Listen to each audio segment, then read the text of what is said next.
been called a poet of architecture, a man whose work captures the soul of a home long before a single beam is set in place. Today on Beyond the Design, we sit down with Greg Tankersley, the eloquent, insightful, and masterful partner of the revered firm McALPINE. With a background both in architecture and art and a passion for storytelling that spans decades, Greg's work blends romanticism with rigor, classical with unexpected. But who is the man behind the mythic arches and soulful windows? Join us as we uncover the journey of a creative mind who has redefined Southern architecture and who continues to build not just homes, but havens. This is Beyond the Design, and this is Greg Tankersley. Welcome to the show, Greg.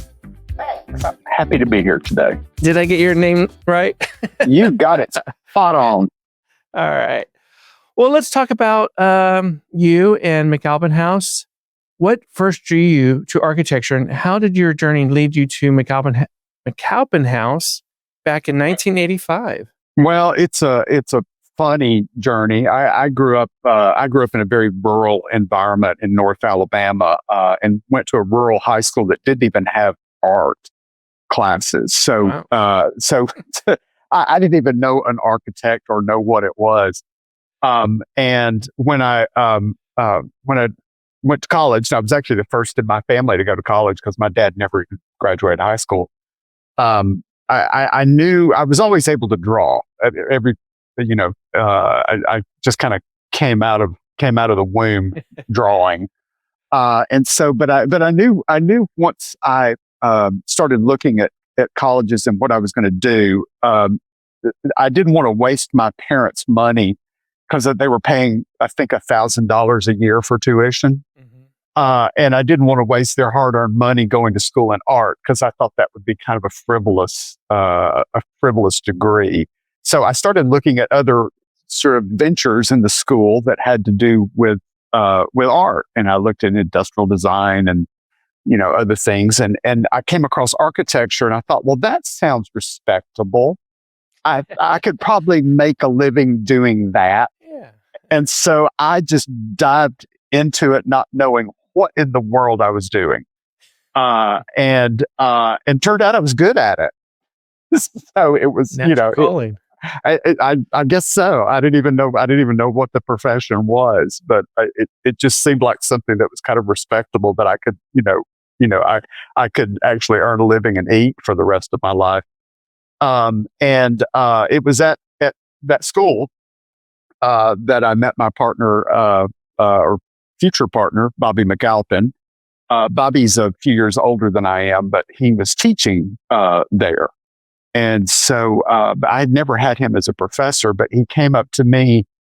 I think I was finishing up my thesis in my 5th year, and he came up to me, and I had been up for about 3 days working. So I was totally exhausted. And he said, I've been watching you the past few years. And he said, I want to offer you a job.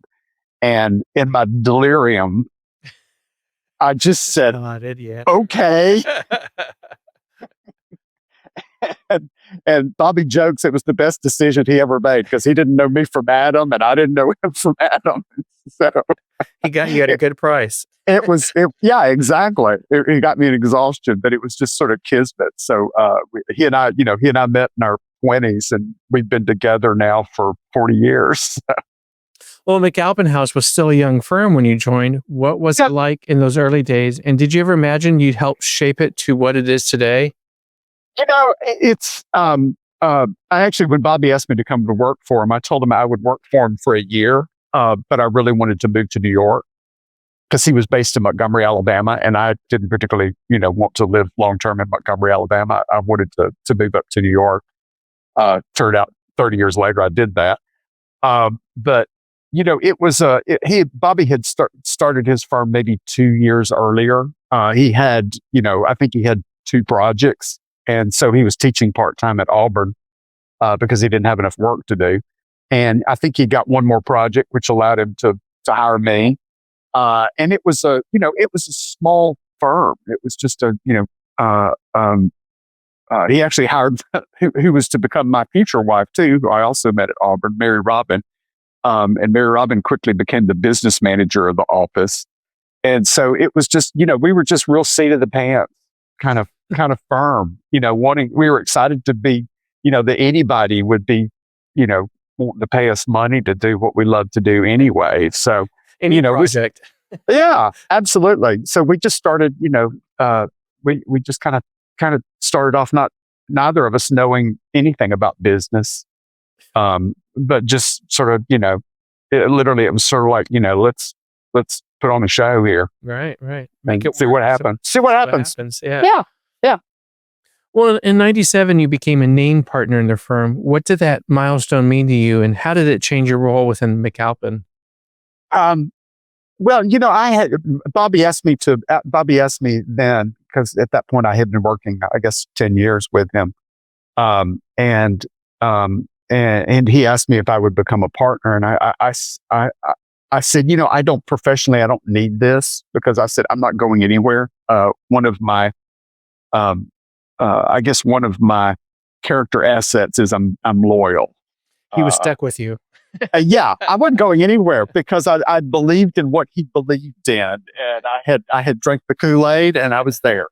But he wanted to make me partner, and I said, if it helps grow things, then I'm happy to do that.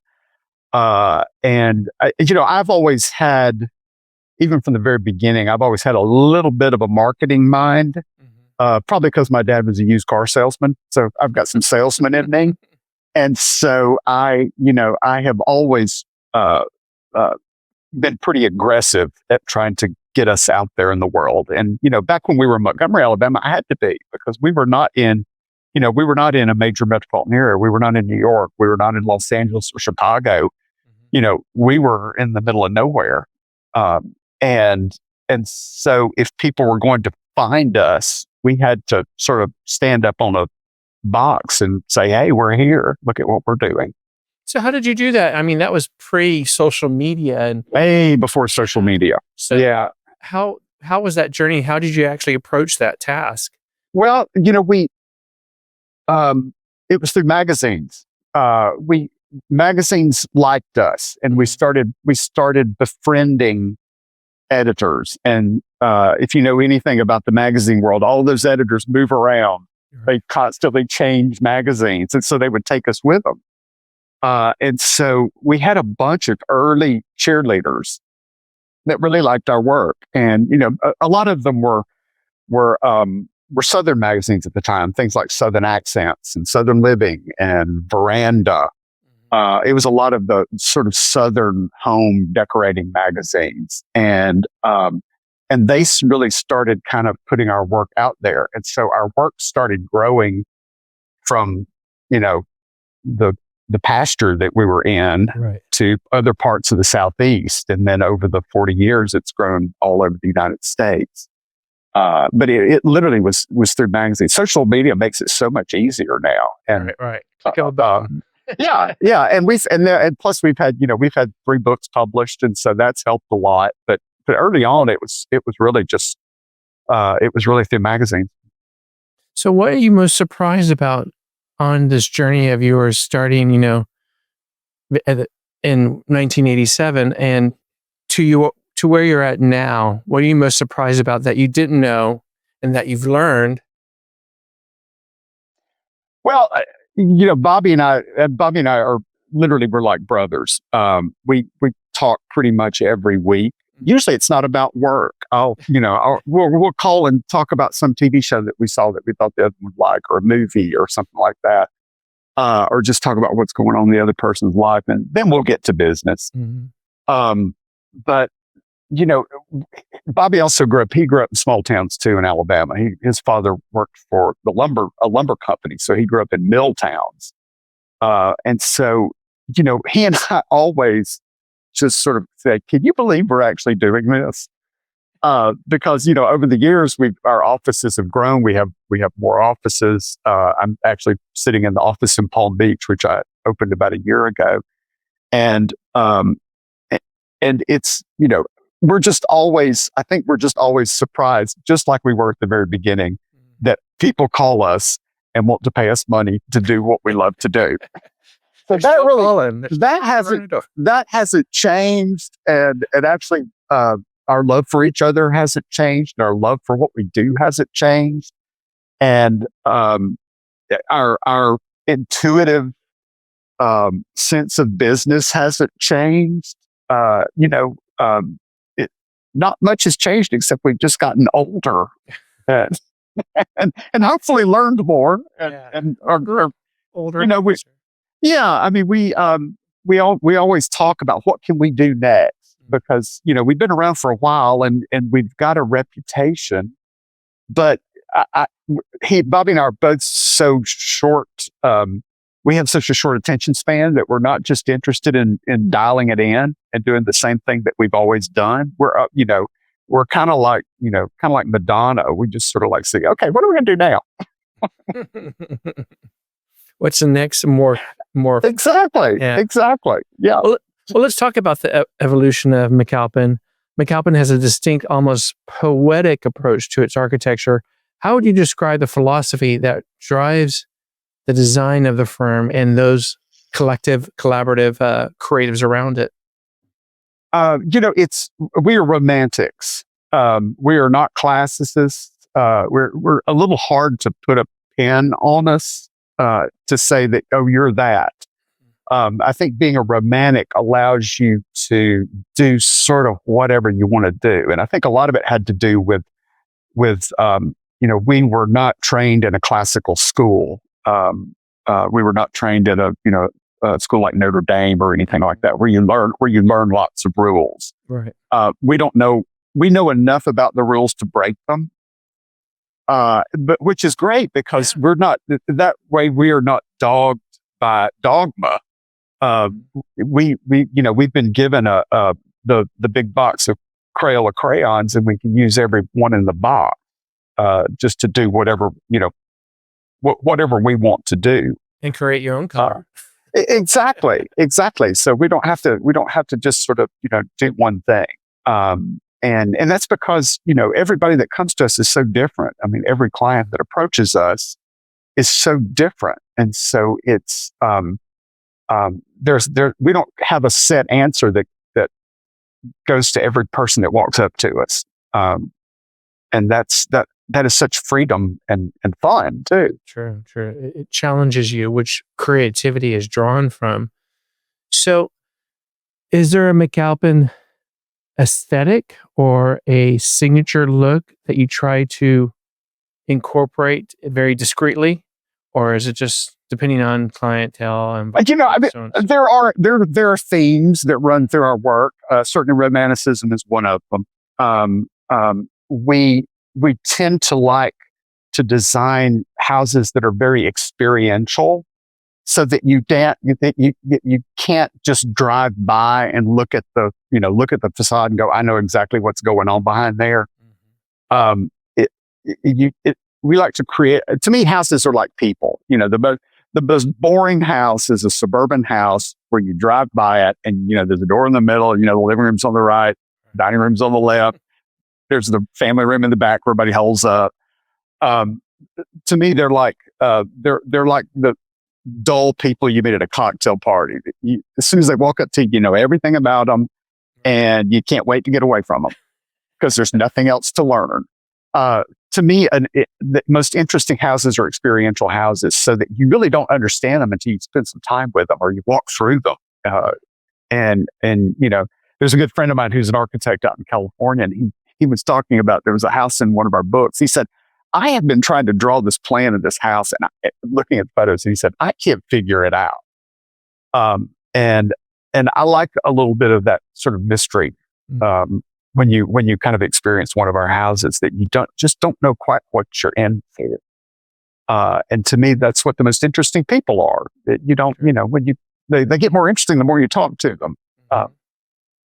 They're a mystery, and you gain more knowledge or more experiential environments in a different sense, and touching all the senses, I guess you could say.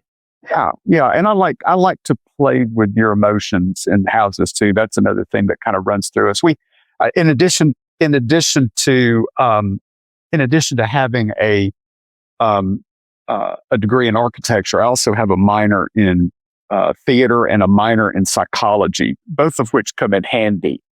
So there's a lot of theatricality in our work. There's a lot of drama, and there's a lot of psychology in our work too. True. Especially with residential clients, you have to have a marriage counselor at times as well. Well, absolutely. And it's because if I'm doing my best job, I'm basically painting a portrait of people. I'm not just doing the same, house over and over again. And, it's not about just a list of rooms and, program.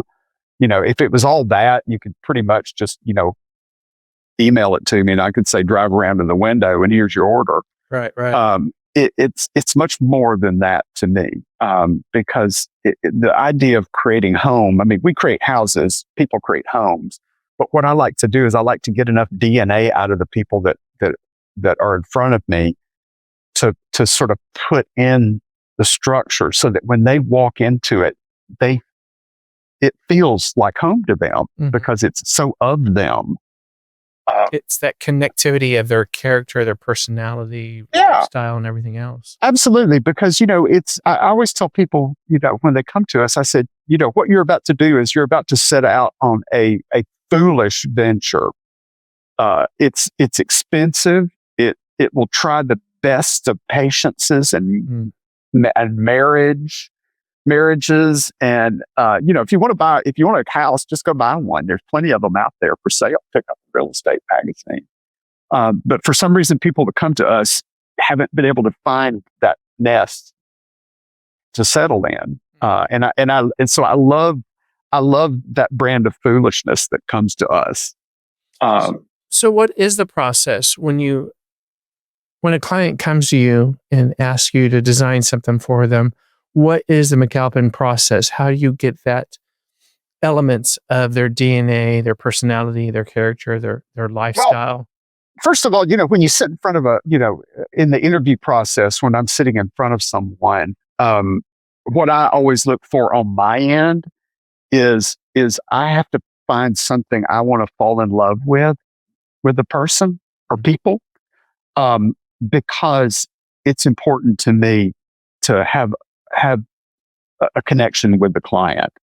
And to me, it has to be a deep one. It has to be a little bit of a romantic one because, building a house is a difficult journey. It's just like a marriage. There'll be exciting times and awful times. And, right. But if there's some love there, we'll get through it.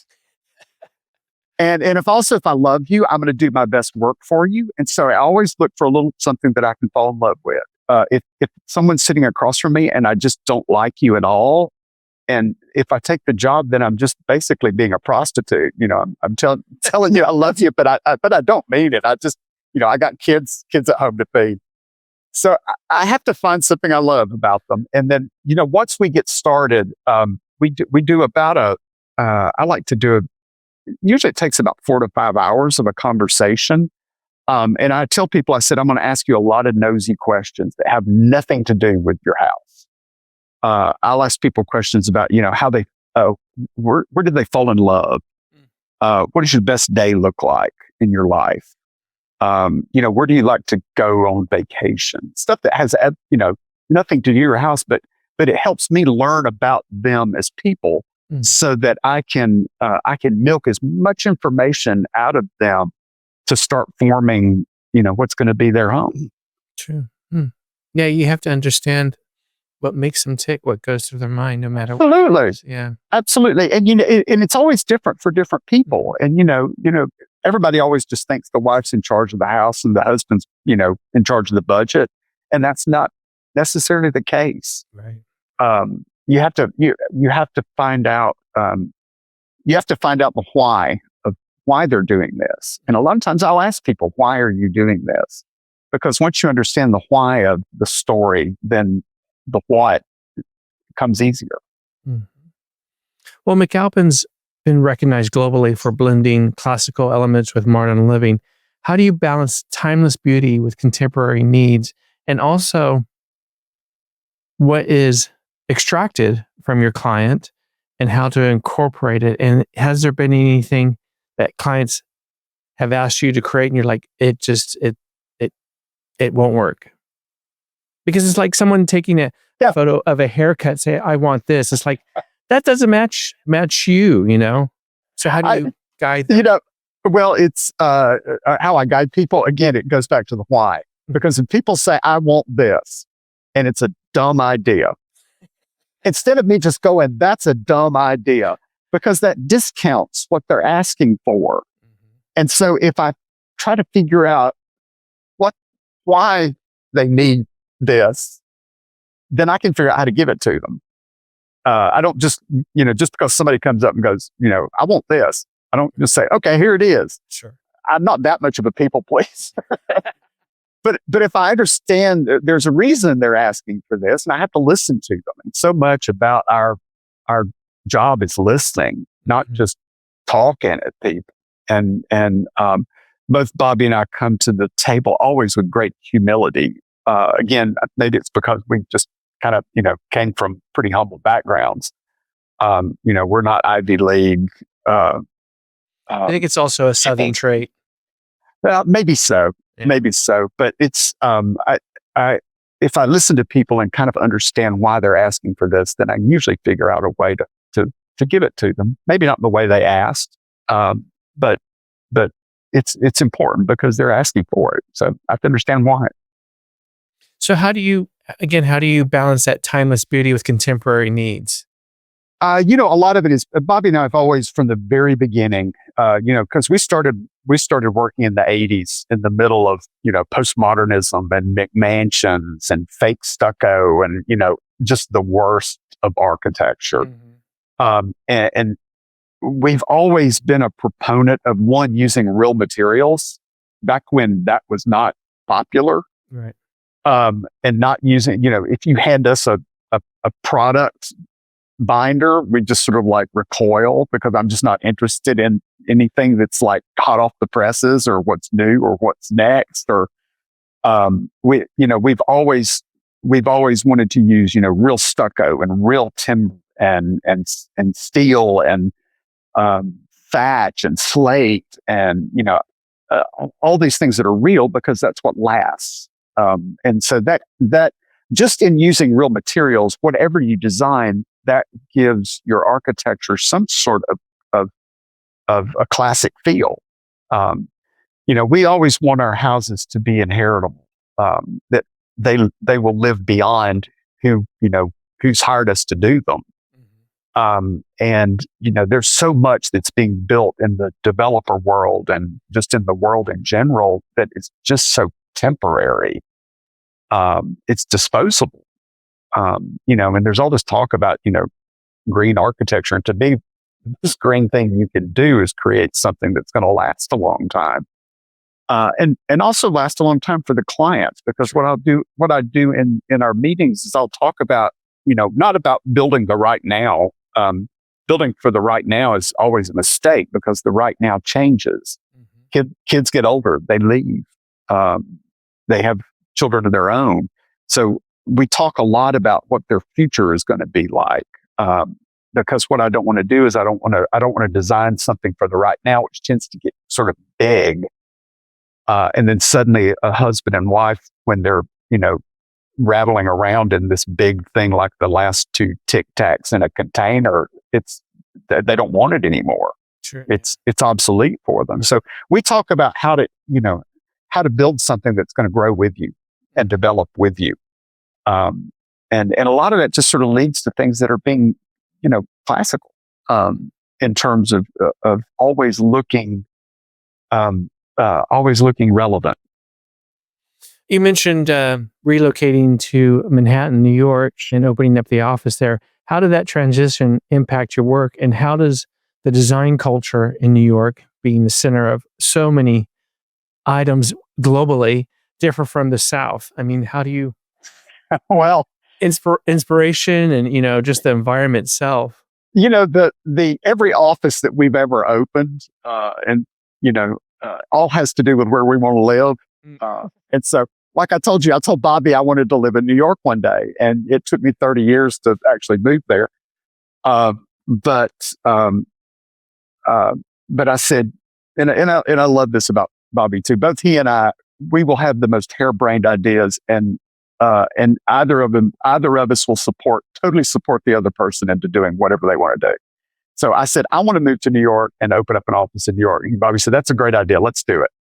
A lot of at that point, we had our business had gotten nationwide enough that we were interviewing against major people, peers in New York, peers in Los Angeles.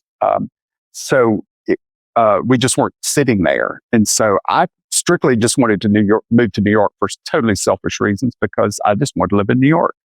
And so when my daughter went to college, my wife and I moved to New York and opened up an office. I took 2 young staff members with me. I thought I was going to have a small little office up there. It's now the largest office that we have, and in 9 years. But it was funny. The Northeast in particular is very provincial. They knew of us, but they weren't about to go down south and hire us. Mm-hmm. So once I, purely for selfish reasons, moved to New York and opened up an office there, the Northeast just opened up to us, and our just exploded at that time. And so now I'm doing work in Cape Cod and Boston and Philadelphia and Hamptons and Connecticut, all over the place up there. And it's funny that you talked about the cultural differences. There is if you look at the history of design in New York, there is such a history of Southerners coming to New York. If you look at Bunny Williams, Charlotte Moss, Keith Langham, Albert Hadley, these were all Southerners who came to New York young. And I think Northerners just sort of recognized their sense of grace and being able to do things and their love of home. And they wanted that. So, I always joke the Southern designers came to New York to teach the Yankees how to use their silver. And so it's a little bit of reverse carpetbagging, I suppose, on my but I don't know. There's something about it's a missing part of a Northeastern culture that we sort of drag with us up there. It's just such a distinct understanding of home. True, very, very true. And I think also Southerners have more of a mentality of longevity of their homes than the Northeast at times. Yeah. And I think it's, I often joke, it's just, in the South, home's so important because, one, it's hot outside. So you stay inside a lot. And there's just not a whole lot else to do except have dinner parties and entertain in your home. I started, when my wife and I moved to New York, I started inviting friends over for dinner because we had dinner parties. And they thought that was the funniest thing in the world, because they said, nobody in New York has a dinner party. We go out, we go to a restaurant. They said, we've known people for 25 years and never set foot in their apartment. That is so true. But I like to use my silver. Yeah. So I entertain. Well, it's also, I think it's just a quality of having that environment of home, because it brings your home to life, having people in its spaces. I always tell people, if they're going to hire an architect, if they're going to hire an interior designer, see how they live. Mm-hmm. Go to their homes, because you wouldn't hire a dentist with bad teeth. So see if they're practicing what they're preaching. True. Oh, it's so true. Well, with so many breathtaking homes and spaces under your belt, is there one project that stands out as particularly meaningful or challenging for you? Well, challenging and meaningful are two different things. They are, no, not really. My favorite, mainly because our houses are so people-based, my favorite houses are always my favorite people. I have done beautiful houses in the past for people I wasn't crazy about, and they're beautiful houses, but I look at them and they just remind me of the people. And I've done houses for people I absolutely love. Whether they're our best work or not is debatable. But my most meaningful houses are the meaningful people. The houses are a byproduct of what we do. I don't get up in the morning and say, "Oh boy, I get to design another master closet today." That's not what gets me out of bed. What gets me out of bed is who's calling today. Who am I going to meet?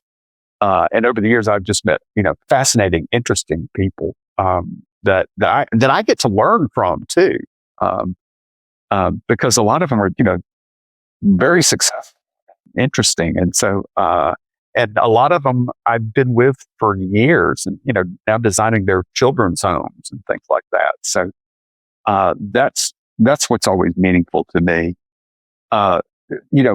The challenging part, there are always challenging things. I build in a lot of expensive,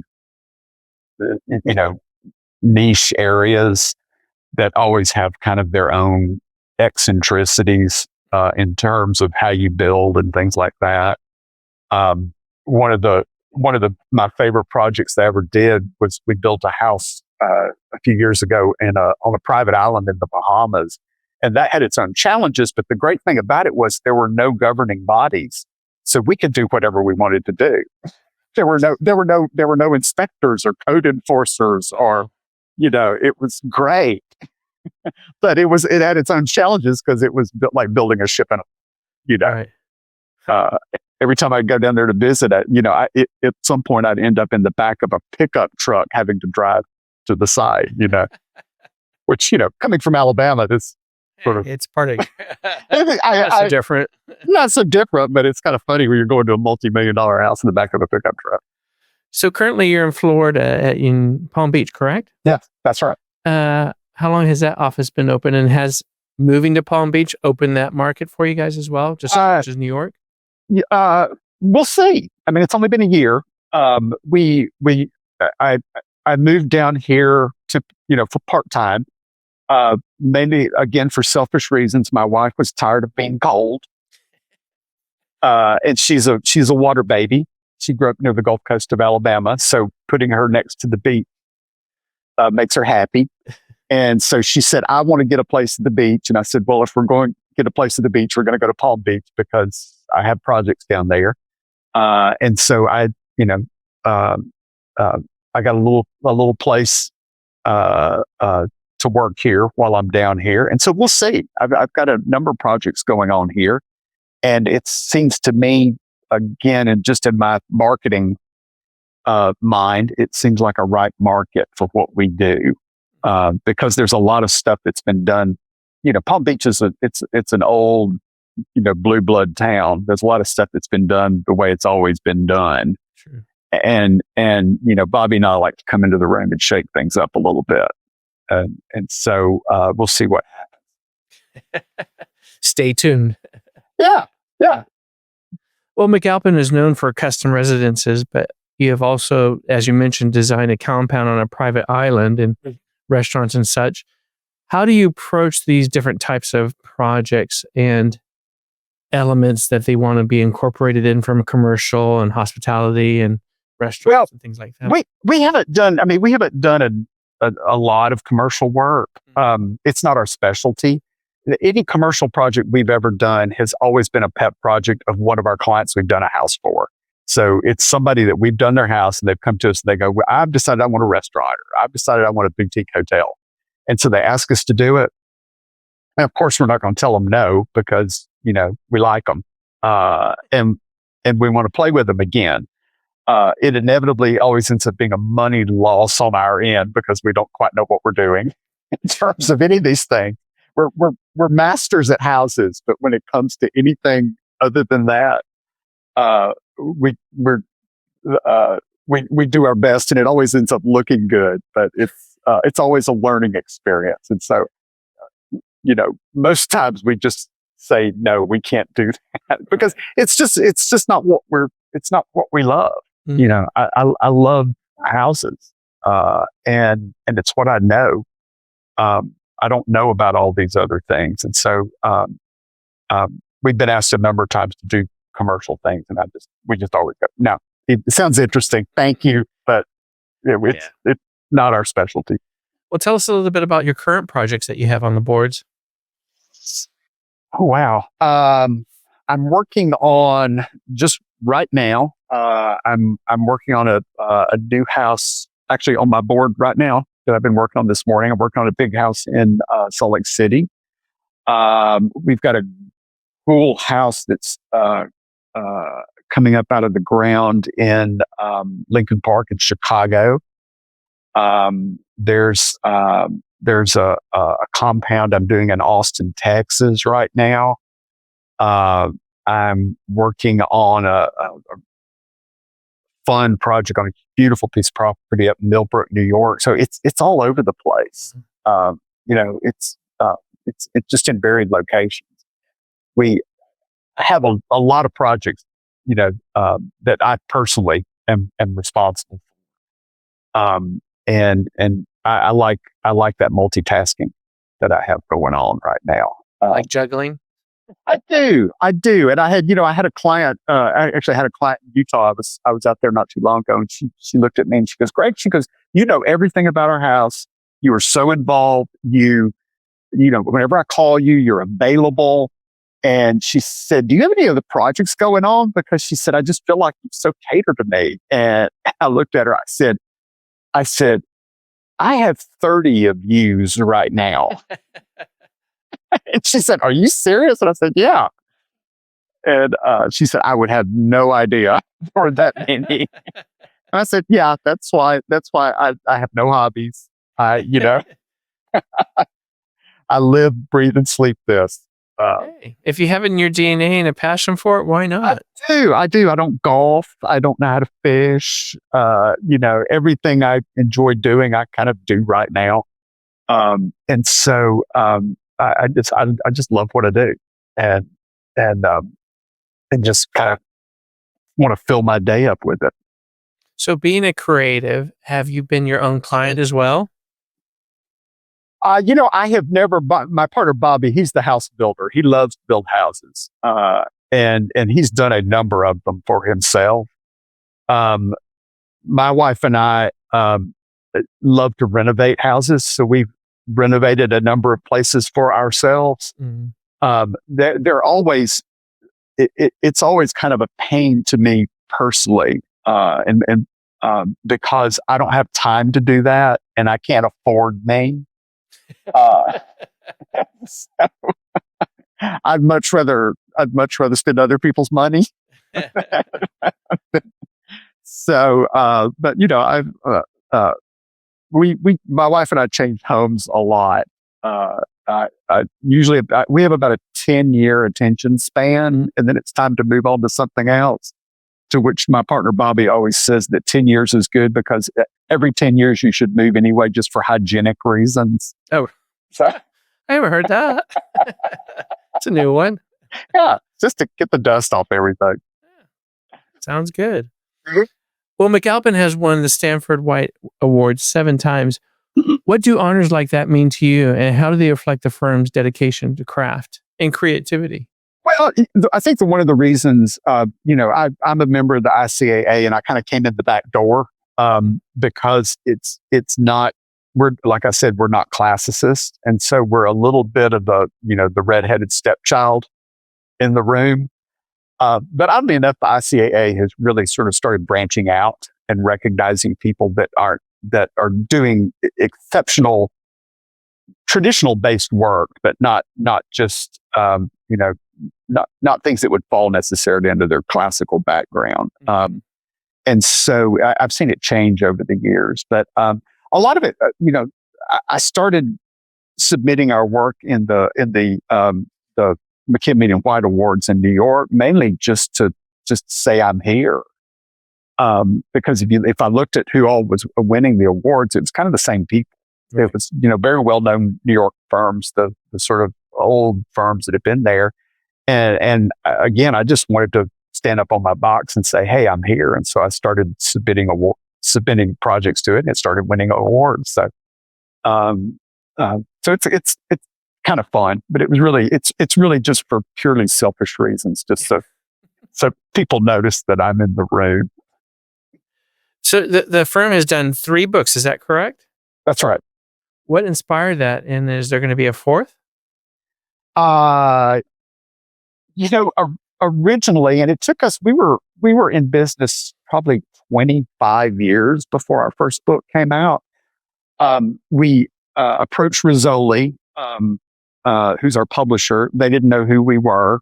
And we kind of made a pitch to them, and they said, okay, we'll publish your first book, but it's going to cost you a lot of money. So we had to pay a lot of money to publish it because they were kind of taking a chance on us.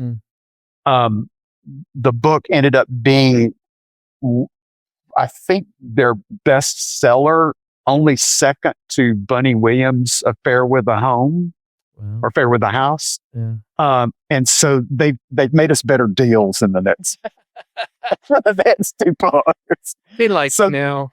Yeah, they be like us because we sell a lot of books, and it's also a way of us getting our work out there and just saying where we are now. And each book has been different. And so I think if you look at the progression of books, they're not just, we didn't make a hit movie and then made Hangover 2 and Hangover 3 just to sort of, try to, use it as a money grab. We wanted to show where we are right now. And our latest book, which is called Romantic Modernism, is, we sort of joke it's the White Album, because it's all real kind of white houses that are edging into a more contemporary, sort of look. Whereas we're sort of known for kind of the English romantic houses. And so this one's very different. And our next book's going to be even more different from that. So it's just sort of a good kind of placeholder on showing what we're doing, what we've been doing the last 5 years. And so, yeah, there's a new book kind of already bubbling. Bubbling. Yeah. What advice do you give to young architects and designers and creatives that want to get into this industry?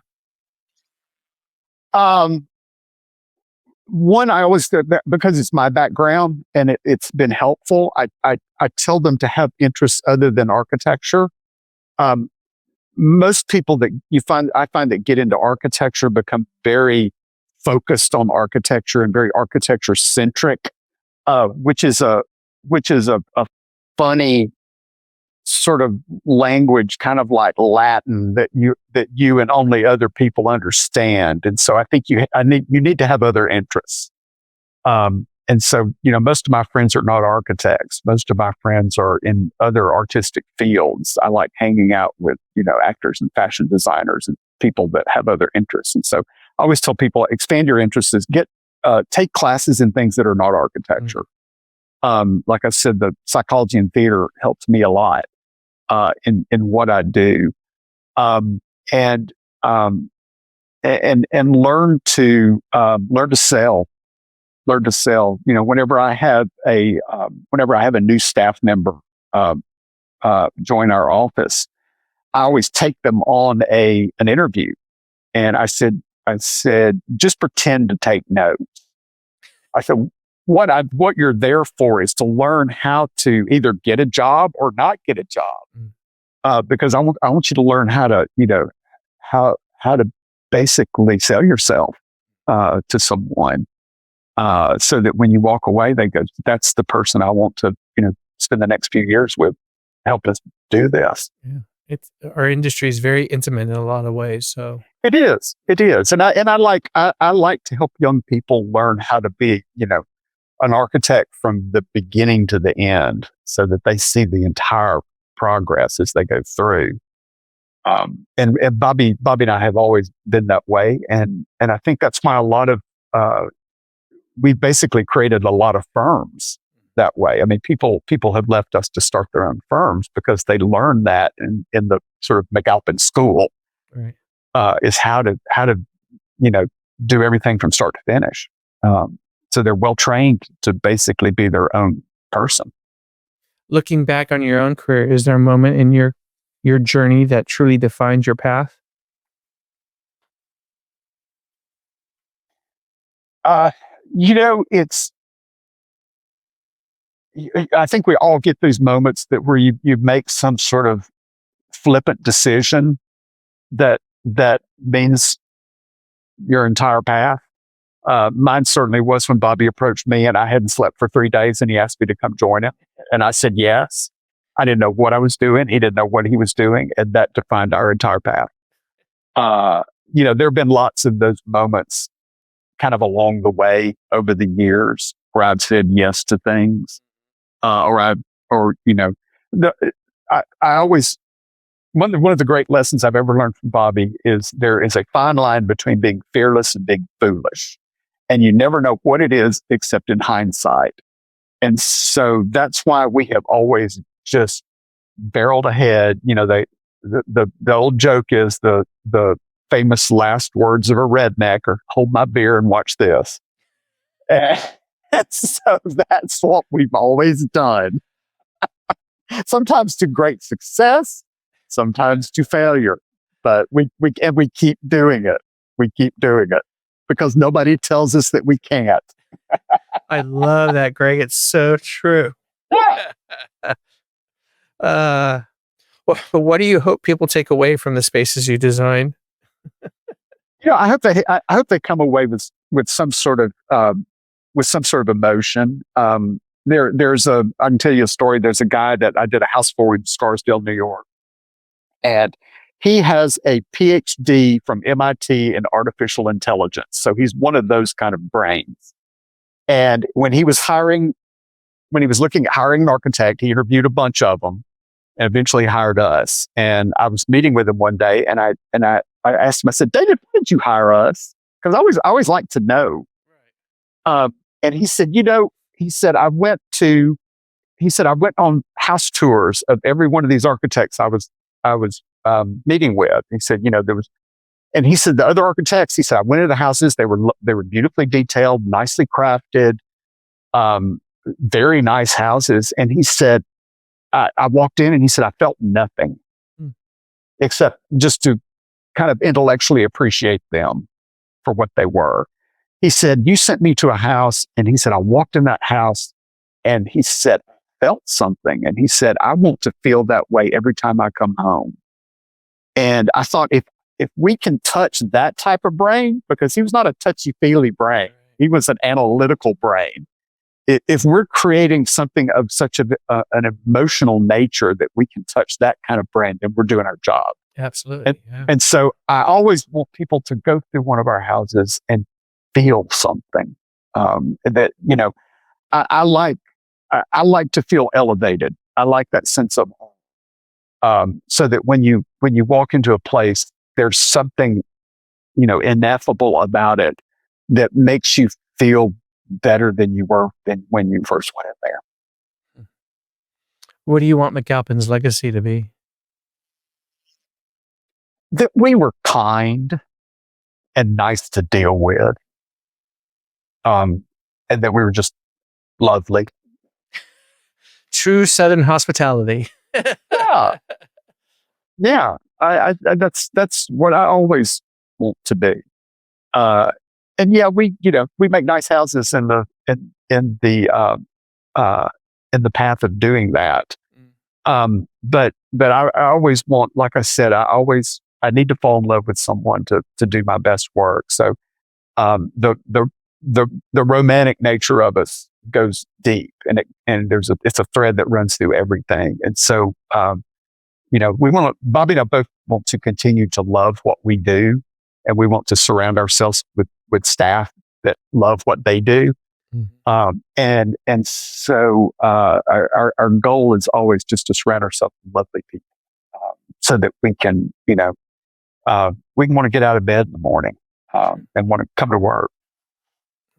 Well, does it sound like you go to work, you go to a place that makes you happy?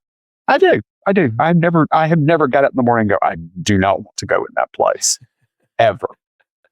In 40 years, I have never said that. Is there a material or design element you always return to? A design element. Or materiality? Again, materiality, we always go towards the real things, and one of the things that's also kind of a theme of our work that I like, and it has a lot to do with design elements and material, is I like to pair differing things.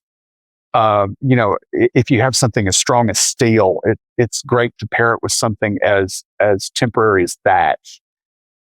If we make a grand gesture on a facade, we will immediately apologize for it and put it next to something that's very humble. Mm. And I like that back and forth of making paradoxes, and it works a lot with classical architecture and modernity. Those two actually go together really well and sort of make each other. It's a lot like putting together a dinner party. If you put the same type of people at a dinner party, it will be so boring. And so if you put together differing people, if you find somebody who's shocking and someone who can be shocked, that makes a good dinner party. And it's the same way in terms of material and design elements too, is if you pair differing things, they create something fresh. If you put an antique next to something that's a piece that's very modern, they're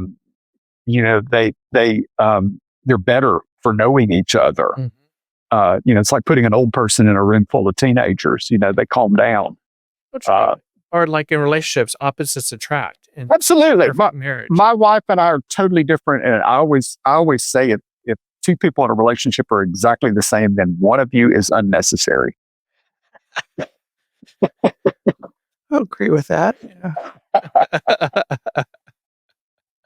Very true, my friend. Your favorite city for architectural inspiration? My favorite city for architectural inspiration, oddly enough, even though I'm not a classicist, I love going to Rome. I just love the age of it, and most of my favorite cities have some dirt on them. Places like I'm always attracted to something more like Savannah than Charleston or New Orleans. I like an old girl that's got some dirt on her skirt, something that's got some age to it, mm-hmm. and some that's been around for a long time. Those are cities I'm always attracted to. I think that's why I like New York better than Chicago. Chicago's too clean. Chicago's too clean for me. Well, it shows that it's lived. It's tested the time. It's tested. It's like I lived in Singapore. Singapore is very clean, very new. It had no essence, no grit to it because it was too new. No. It's had to have some accidents. Yeah. Some mistakes, some accidents. Exactly. Steps in the road. Yep. Just like us. Yep. One thing every great home should have. One thing every great home should have: a small room. That's what I find when most people come to us with their laundry list of rooms. That's one thing they always leave out, is a tiny room, because it's always the room you remember. It's always the room you remember going in with somebody and having an intimate conversation, or a place to go at the end of the day. Or if there's a big party going on at your house, a place just to go to take a phone call, some place that's tiny. And that's something every house should have.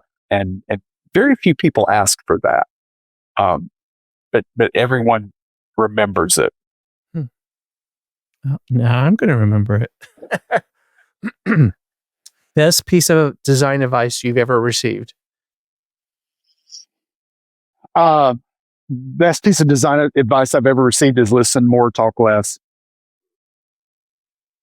Okay, I'm going to talk less.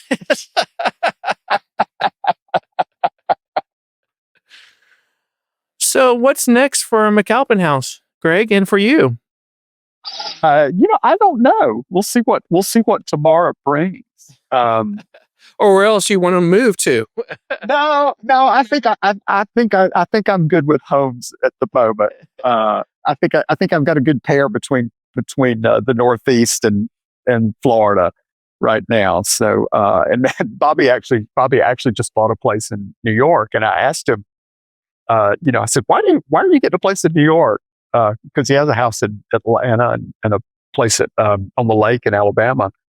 And he said, I want to be around the New York office. He said, I like that. He said, it feels so much like what you and I originally created.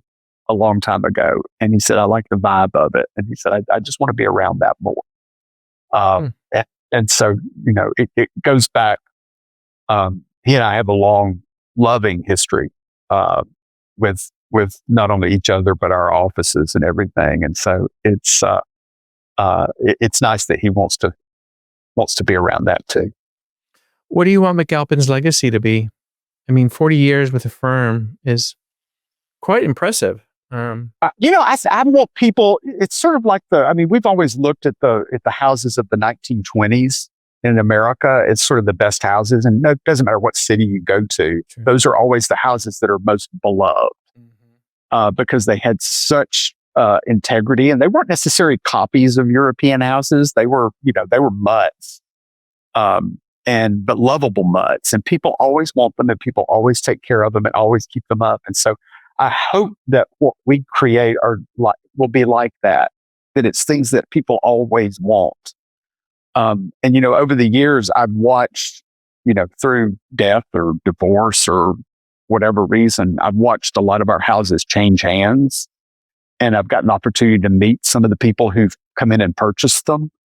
And oddly enough, they remind if somebody buys a house that we designed for someone, they remind me so much of who we designed the house for. They have similar personality traits, which always makes me smile because the house was so specifically designed for this person. Right. And yet, another bird comes and finds the nest and sort of recognizes it as part of its own. So I do like that, but I hope that whatever we're leaving here is certainly made the built world better.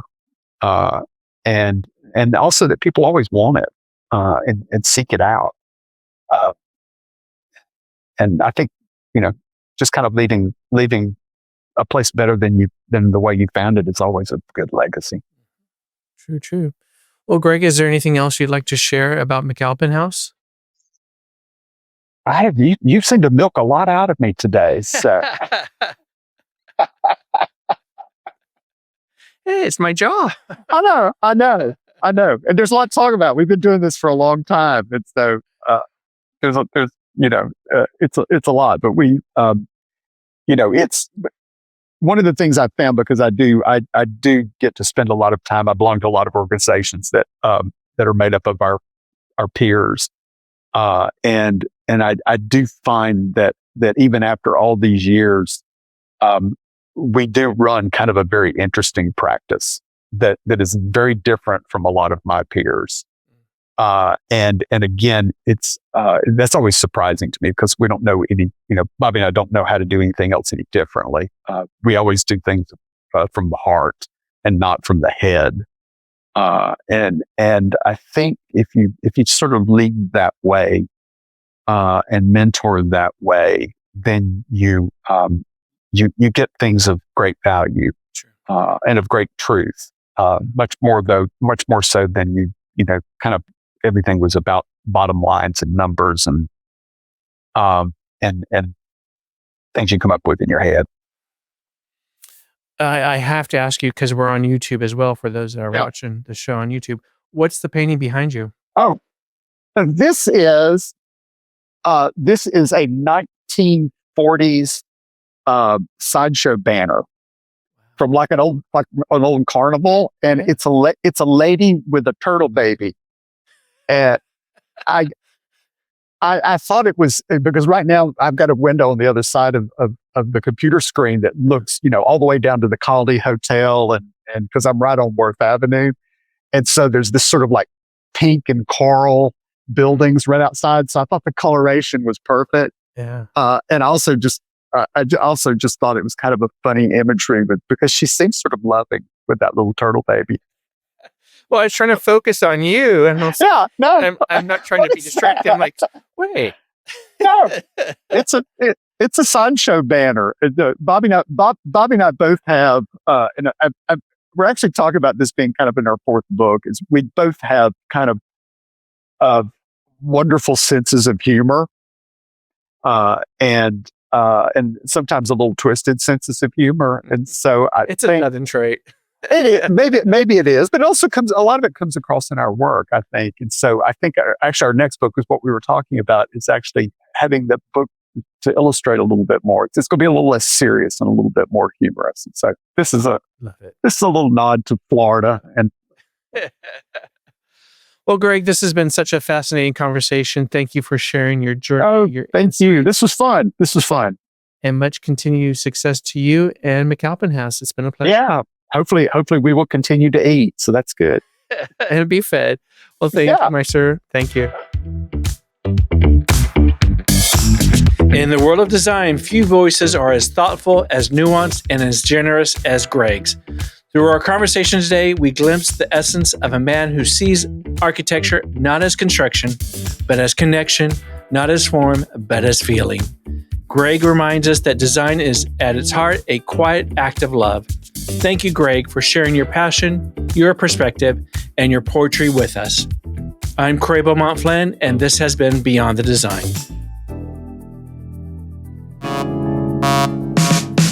Hi, you're listening to a Pod for Good Media Network podcast. We are a network that provides podcasting production services and a supportive community in which podcasters can thrive. If you're a podcaster local in the Tulsa area, we would love to have your show on the network. If you are interested in starting one, we would love to help you get started. Find us online at podforgoodmedia.com and fill out our Pod With Us form. Happy podcasting.